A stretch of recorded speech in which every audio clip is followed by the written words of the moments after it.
to get this invitation to have a talk on this, and especially the relationship between conservation, its history, and what the museum has been doing. Because I know I'm not really an expert in museums, but I know museums deal with the collection of these historical things from everywhere in the world. And I understand this collection has sometimes had some problems, and these problems have been associated with the conservation in the global south, where these things have been collected.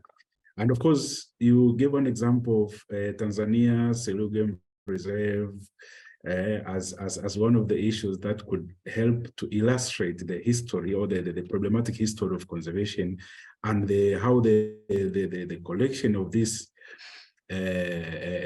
museum artifacts has been problematic over the years, along with conservation. So I was really thrilled to get this invitation and to participate in this talk. So as I've been introduced, my names are Wilhelm Kiwango. I'm from the University of Dodoma, Tanzania, in the Department of Geography and Environmental Studies. So with the museums and collections, before even getting to conservation, I was keen to see now what has happened, or what is happening in terms of the current situation with the museums that is found in Berlin, because I think it has got special history with Tanzania, and I thought I should maybe spend some few minutes talking about this. We have the dinosaurs, which was discovered in a place called Tendagura in Kilwa, Tanzania. I know you know better than me, but then this was in 1909 to between 1909 to 1913, and well, the discovery of this dinosaur was followed by its seizure and taken by the colonial administration to Berlin, to Germany, where I think it is right now. But then now, currently, why it is of interest is because there has been renewed voices, renewed demands by the Tanzanians to get back this dinosaur to Tanzania. And more recently, even the members of the parliament have been having a very serious debate on two main things. First, they are demanding that, much as the museum in Germany is getting some revenue from the exhibition of this dinosaur, then some of this revenue should accrue to Tanzania. And secondly, there is some elements of recognition justice, which I'll be talking about later, that they want Tanzania to be recognized as the sole owner and actually the sole owner of this artifact. So the fact that it is in Berlin, is lying in the museum in Berlin, does not resonate very well with some of the MPs. And actually, I'll be sharing with you some of the debates. Can you hear and follow? Can you just see the video? Yes, we can see the video. All right, very good. So the lady that you are seeing here is the chairman of the 10 people, a group of parliamentarians from Tanzania who are spearheading the demand for Nimekaa kwa muda miaka mingi kusimamia swala la mjusi na mapato ya mjusi yapate kupatikana katika nchi yetu, lakini kile tulivyojaribu kuzianzisha hizo harakati zinaishia njiani, lakini nikaona bado sijakata tamaa.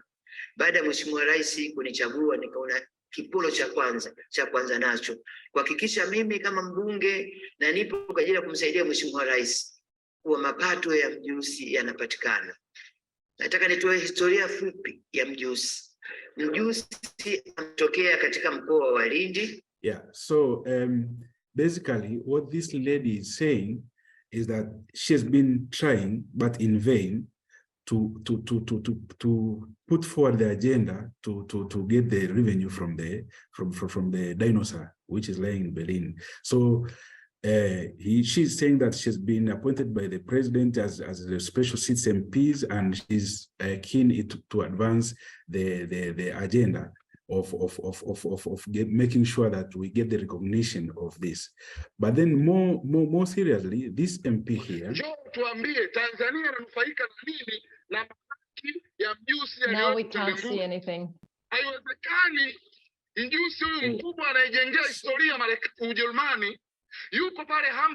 Sorry, let me share again this screen. Let me share this. You might also want to make it a little quieter because it's very loud. Oh yeah, it's the okay, let me share this one.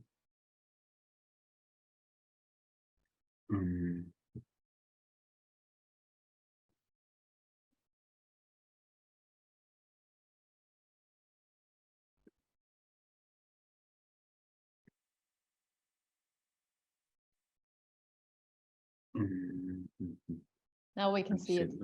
Yeah. You can see this one? We can, yeah, we can see this one. Okay. Yeah, but then I think it's not exactly this one. It is on another slide, which I cannot immediately see. But then, nonetheless, the MP here is arguing that he will actually tell the 170,000 people in his constituent to kind of demonstrate and go to the parliament to demand that these dinosaurs be brought back. Now, this is something of very recent, because if you see, this was something that was discovered in 1909, and now there are these renewed calls for this, so some kind of recognition. People are demanding recognition, but also are demanding the revenue, part of the revenue, in some royalty or whatever. So to me, this points to the fact that now it is time, and this thing has been problematic, where it was associated, of course, with the incoming of the colonial powers, which now brings us to the history of the conservation, because as we all know, the Kilwa, where this dinosaur was discovered, is close to the famous Selugem Reserve, which is also is given as an example. Now, the Selugem Reserve, we know it was created in 1896 by the Germans, which was the first protected area in Tanzania. And then it was designated as a hunting reserve in 1905. And we then had it as a official Selugem Reserve after the British hunter in 1922. That's when it was officially renamed, covering about 50,000 square kilometers. But then currently, the northern part of it has been chopped to form the new Nyerere National Park. So the scramble and partition of Africa was associated, or is associated, with the collection of these artifacts from the local people, who by then were not knowledgeable on what would be the importance of these things in the future, or they didn't take enough care, or they were not even consulted as to whether we should take these artifacts from you. And now that's why we are seeing this renewed call from various groups of people to make sure that we get these things back. So the imposition of the colonial administration came with the imposition of values and their culture, including the culture of hunting, which went hand in hand with creation of special areas for hunting. And that's how we got Selugem Reserve, because this was created purposely to accommodate for the German interests of hunters, which is a sport, hunting activity as a sport activity, which is not the culture of the people in Kilwa, in Rufiji, to hunt just for leisure. They would hunt for the pot, not for leisure as it was. So that imposition of the Western culture, which was actually imposed in many areas where we have these protected areas in the global south. So we have the example of Selous, we have Virunga National Park in the then Belgian Congo, but then we have the famous Kruger National Park in South Africa. So this has been problematic, and much as it went along with the conservation, then conservation, as we know, has had its costs, huge costs to local communities, which was associated with the evictions and violence, and the creation of militarization, or the militarization of the process, where a lot of people died in giving up their areas for conservation to accommodate for the Western conservation culture. Now we have gone with this, and as we know, the history of conservation has had various phases, and in these phases we have seen, for example, the emergence from this colonial era where conservation was implemented following the which was associated with evictions that were associated with violence and high violation of human rights. But then we went through the post-independence era, where most of the governments adopted, with little or no changes at all, of the colonial rules, colonial regulations that were regarded with the administration of protected areas. So actually, in many areas, especially, for example, in Tanzania, we continued with the establishment of protected areas. We continued with the implementation of the colonial style management of these protected areas, but also we continued with the adoption of various policies that were real colonial on how these areas should be managed following the Yellowstone. But then, because of some problems that were associated with this, we went to community-based conservation, which was implemented, of course, from the 1960s and 1970s following the environmental movements. If you all remember the Rachel Carson famous Silent Spring and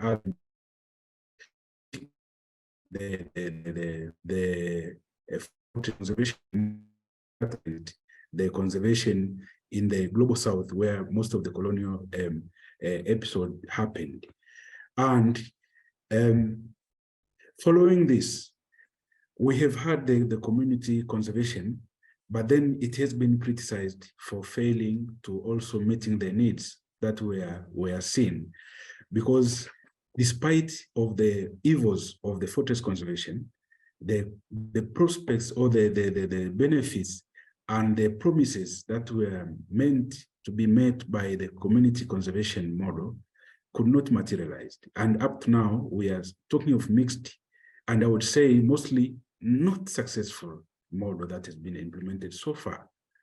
As a result, and which is now bringing me to the core of my talk, is that we have had a resurgence of the neo-protectionism. So we call this neo-protectionism because we've gone back to the roots. We have gone back to the fences and fines approach, to the fortress conservation, where we are advocating for creation of more protected areas and a more intensification of the strict separation of people from nature.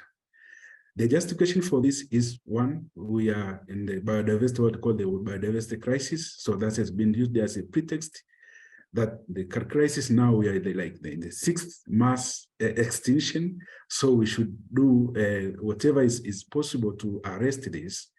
And we have had now people like Wilson, we have had people like Dinestein, we have people like Locke, who are advocating for going back to the strict protectionism. And they have got their very nice looking proposal called half Earth, proposing to have half of the Earth being in some form of protection, in forms of protected area by 2050.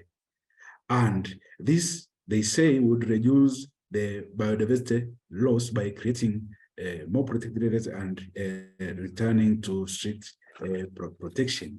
So that's one of the issues that are related to conservation, that we want to go back to strict protectionism.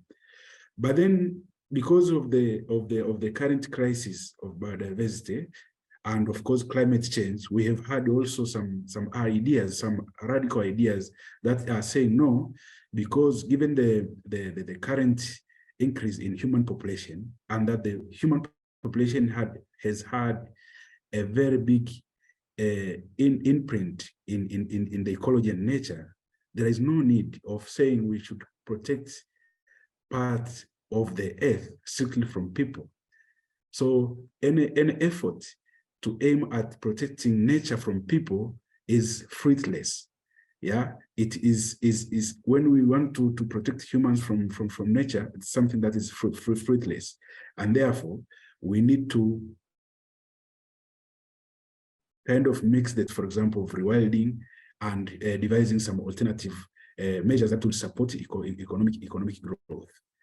But with this, then it's problematic, because with economic issues, that when we are saying we want to intertwine economics with conservation, there is this danger of potentially moving into extractive activities that are driven by profits. So there is always that danger that, oh, now I want some profit, because of course we want nature to pay by itself.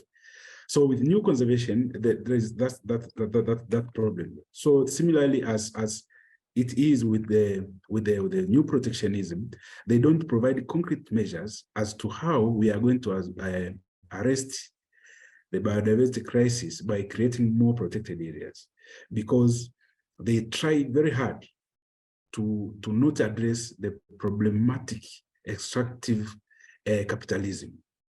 They are trying also very hard to avoid the problematic consumerism, which is known by most of us to have been the main cause of, or the main cause that is driving biodiversity crisis. So they are not addressing the social issues. For them, they are mainly concerned with having a wilderness area, similar to the first idea that gave rise to the now protected area model after the Yellowstone, because they think of a nature or a wilderness which is devoid of people. And it's saddening that up to now we have those people who think we should have areas that are devoid of people, so that some other people from somewhere can just come and visit and enjoy. So to me, and to some colleagues in this thinking realm, are real surprised that this idea is still being perpetuated. And of course, we have some similar ideas in the same vein. For example, the recent 2020 biodiversity framework, which is advocating for more protected areas, so that we have 30% of the earth in some form of protection by 2020. We have had the failed Aichi targets by the Convention on Biological Diversity, which had aimed to have a protection of, I think, 17-point-something% of the earth. But then we have not been able to reach that target. And yet we are ambitiously putting some more targets of having 30% of the earth. And this we are thinking of since the creation of the protected areas. We've been able to meet these targets. And I don't know which kind of miracle that will happen to have 30% of the earth under protection by 2030, leave alone the 50%. So these proposals are problematic. The same applies with the New Deal for Nature, advocated by Dina Stein and colleagues. They are only in the same vein. To me, the main problems we have to deal with the capitalistic extractivism and excessive consumerism. So we have to deal with this, and also to address the social cost of setting up those protected areas. Can you imagine how much would it cost to have 50% of the earth under some form of protection? We all know what it takes to just have one single protected area, with the land use plan, with the management plans. You have to establish which and what, with the policies and regulation and everything. And then you are proposing something like 20% of the earth. But as I said, with the new conservation approach, they are also ignoring the dangers of market-based initiatives, which have also failed so far. If you talk about the ecosystem services, the RED Plus and the RED mechanism, they've already failed. And these are market-based mechanisms that are aimed at protecting nature, but at the same time benefiting from it. Now, within this conundrum of kind of confusion in the world as to how to arrest the biodiversity crisis, there came the colleagues Bramo and Rob. Bramo and Robert Fletcher with their radical conservation of convivial conservation, which they are advocating that this should go beyond the mainstream conservation, but also beyond the nature-culture dichotomies that are advocated by the neo-protectionists, but also that goes beyond the market-based initiatives that are aimed at protecting the earth, that we should mix the earth in some form of Rambuksha's garden where everything can come together and then we'll be able to save nature.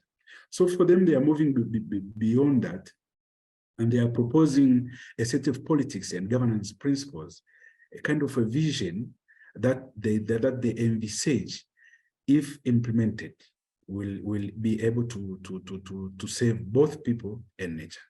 And now from the global south perspective that I was talking about, how this could be challenging in the global south, because some of the vision, they've got 5 elements of the vision, and I've been arguing that some of these elements could be problematic in implementing in the global south, because we are addressing the same problem, but then we must be cognizant of the fact that these problems are not the same everywhere in the world. So when we talk about conservation, the way it is implemented, the way we do it, the way it is perceived is quite different from one area to another, from one hemisphere to another. How we perceive conservation in the north is different from how we perceive it in the south. So I would expect that solutions to addressing biodiversity crisis should also be highly contextualized. And to put that into perspective, I will quickly delve into the vision of convivial conservation, which is being advocated by Bram and Busher in their seminal book, which is called the Conservation Revolution: Radical Ideas for Saving Nature Beyond the Anthropocene. One, they're advocating for moving from the protected area idea to a promoted area idea, in the sense that we don't need to impose that kind of negative, because we've had protected areas, so many of the people have a negative connotation, especially where it involved violation of human rights and violence and evictions and killings and everything, because of something that is to be protected. So we should move from that towards promotion of these areas by and for the communities. So these areas should be promoted by and be used by the communities. That's one. But then the second one, they are proposing to celebrate both human and non-human nature. That there is no nature that is more important than the other. So they are moving, kind of making the two to be more intertwined, to be more appreciated, rather than appreciating more of the one and neglecting the other, as it is with the protectionist movement. But then they are also, as a third element, they are proposing to have a more engaging tourism, that is a long-term tourism, rather than the current practice where the nature of tourism is kind of voyeuristic, in that just go there for 3 days, you just peep at whatever nature, and then you go back to your place of origin. And for them, they are saying, no, this is not right. We should think of having a more long-term engagement with nature and with the wild, rather than this small-term visitation of these attractions. And to go with this, there is also the need to appreciate the everyday natures, rather than the tourism that focuses on spectacles of nature. You all know the geographical, National Geographical Society images that are being put there. We just see elephants, magnificent elephant, magnificent wildlife migration, yeah, the big five and everything. But then for them, there is a lot more to appreciate from nature, rather than this just images that are used as spectacles to lure tourists to come and visit the areas. But then also finally, shifting from what they call the technocratic knowledge, which is used to advance conservation. And with this, we are saying this is Western-based science to manage nature. So they are arguing that we should kind of move from this towards a more engagement with the local communities, because they've got their knowledge and skills and experience, because they've been living with this nature for quite some times. But then when we juxtaposition these elements within the global south, and you kind of see how it could be implemented, then you find some challenges. And these are the ones that I'm going to discuss in my final part of my talk. One is that in the global south, we have had what we call path dependencies, institutional path dependencies. We have been colonized by different colonial administration, from the Germans to the British, and in some countries like the Belgian, the France, and everything. And as I said in the beginning, these guys came with their culture of protection of these areas. And with protection also come with what benefits would go with the protection, including tourism, but also including employment, but it includes, and most importantly, how these areas are managed and protected. Now, as I say, we have inherited their governance principles, the colonial governance principles. We have inherited the laws. We have inherited the policies.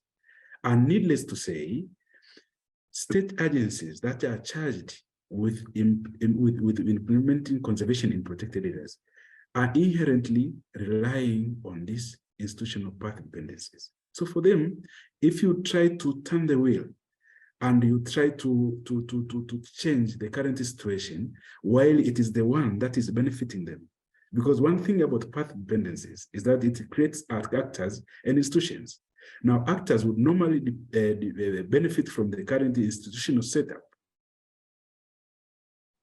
If you propose any changes that would affect their interest, always this will be resisted. So, because of that, but also because of external pressures, think of the current proposals of Global Biodiversity Framework, the IUCN proposals, which is supported by IUCN, and this is where the government agencies, officials will be sitting. So they will be implementing those kind of principles because of that external pressure to come and perpetuate the protected area approach. So here we are, we cannot move forward because of these institutional path dependencies, because we are still poor and we are still depending on these kind of pressures, but also our own interests benefiting from the current system, and we are afraid to change it because it will affect our interests. So that's one of the challenges. But then this one is evidenced, for example, in the current use of the military tactics. As I say, there is a renewed sense of militarization and protectionism of these protected areas. In Tanzania recently, only some 3 days ago, we have had a very serious and hard talk by the current deputy minister for natural resources in Serengeti. Serengeti is very famous, so this one can be justified. But then what she took, I think I'll also share with you. If some things here, what she's talking about.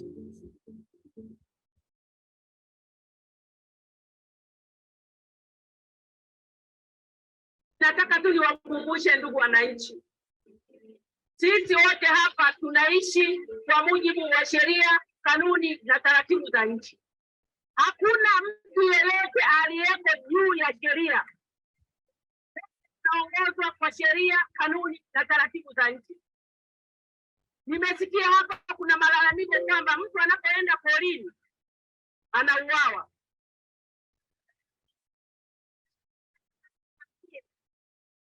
Ile pori inatunzwa kwa sheria za nchi na hairuhusiwi shughuli zozote zile za kibinadamu. Hawa maaskari hawa mnaowaona, naomba msimame, maaskari wa TANAPA wote simameni. Nataka waone, simameni, mko hapa. Hawa hawajaajiriwa kuwalinda nyie. Mnanisikia vizuri? Hawa wameajiriwa kulinda hifadhi na rasilimali zilizomo hifadhini. Yeah, so what the deputy minister is saying, the clip is a bit long, but then because of time, I think I have to end there. She's arguing that the current askaris that you are seeing there, the guys in military uniform, have been employed not to protect the people, but to protect the national park. And for that matter, when they go to the national park, if they get killed, that's none of the government's business. Okay, like the national park has been created for the sole purpose of ensuring the benefits of the current generation as well as the benefits of the future generation. So people have got nothing to do with the Serengeti National Park, and for that matter, they should respect the current laws and regulations that govern the protection of the park.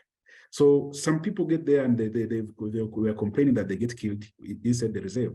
And she's saying, if you go there, that particular person, the guys in uniform, have not been employed to protect the people, but to protect the animals inside the reserve.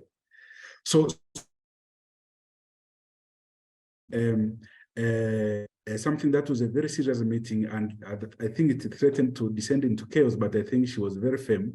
And this speech has been lauded by what I would call the conservative conservationists as one of the best speeches they've had. So I've just shown you this to exemplify to what extent the neo-protectionism proposal has gone, but also to see how the external pressures in having more areas to be protected has gone, and what effects can have on people and nature and our dependency on the path dependencies. Yeah, but then there is this challenge of the political interest in the wildlife, for example, in the wildlife management areas. While Bram and Rob are talking about having a more democratic engagement of people, we have seen this could be implemented in the current setup of community-based conservation in wildlife management areas, but then it's problematic because now the whole process has been engulfed in political interest. As I said, the government is heavily involved in this, and some of the guys have been not involved in the WMA creation process. The policies are made from above, and they are just coming there for the communities to kind of put their stamps, and they don't realize the benefits. So the benefit sharing mechanism is problematic, but also even within the villages, as evidenced, once a village has joined the WMA process, it's very difficult for it to get out. But also the sharing of benefits is not equitable because some of the villages bear more costs of wildlife conservation than the others. So yes, it could be implemented like the promotion by people if we assume that these are areas by people that have to be promoted. But the problem is it is already marred with a lot of political interest. And finally, the tourism thing, the dependency on tourism for the global south, that is something that is very, very, very important. We have had a very ambitious goal, for example, in Tanzania, to have like 5 million tourists by 2025. Currently, we are languishing at about 1.5 million, but then 2025 we want to reach that target of 5 million tourists, and also generate about $6 million US from tourism from the current 2-point-something million dollars. So that's a very ambitious thing, but also it shows you how tourism is important. Now, what kind of tourism are we practicing? It's the same tourism that Bram and Rob are saying, no, this is not the appropriate way of doing tourism. We want more engagement. But for us, we want the international tourists because they are the ones who pay more. Yeah, one international tourist would pay 15 times a domestic tourist, domestic tourist. And how are you going to convince us to abandon that while we need that money for first for development, but secondly for operationalization of I mean, conservation of the protected areas themselves, because that money is needed, and the best way to get that is from tourism. So for us, international tourism looks like a necessary evil that we have to live with, and for us that presents a very huge challenge in the absence of alternative mechanism. So to conclude, I'm proposing, or we are proposing, some of the mechanisms that would make the convivial conservation work in areas such as the global south, or in Tanzania in particular. There are issues that are related to social ecological justice. And in this case, we are proposing issues related to procedural justice, recognition justice, issues related to environmental justice, but also issues related to distributive justice. In procedural justice, we are arguing that we should get these people, the real people who are affected by the costs and benefits of conservation, to make the decision that are related to conservation. We should not expect this decision to come from above and then they are told what to do and how to do it. At least we should have that kind of procedural justice, participation in decision-making that affects their own livelihoods. But then there is the issues of recognition, as I showed in the first video with the dinosaurs. People are now requesting or are demanding for reparations, for example, which is also being advocated by Bram, reparations for past injustices. So there is some need of recognizing the knowledge the skills and experience that is embodied in these rural communities toward conservation. But also in terms of distributive justice, we want an equitable distribution of costs and benefits that are pertaining to conservation. The current situation is that the main conservation benefits more from creation of more protected areas rather than ensuring the well-being of the people.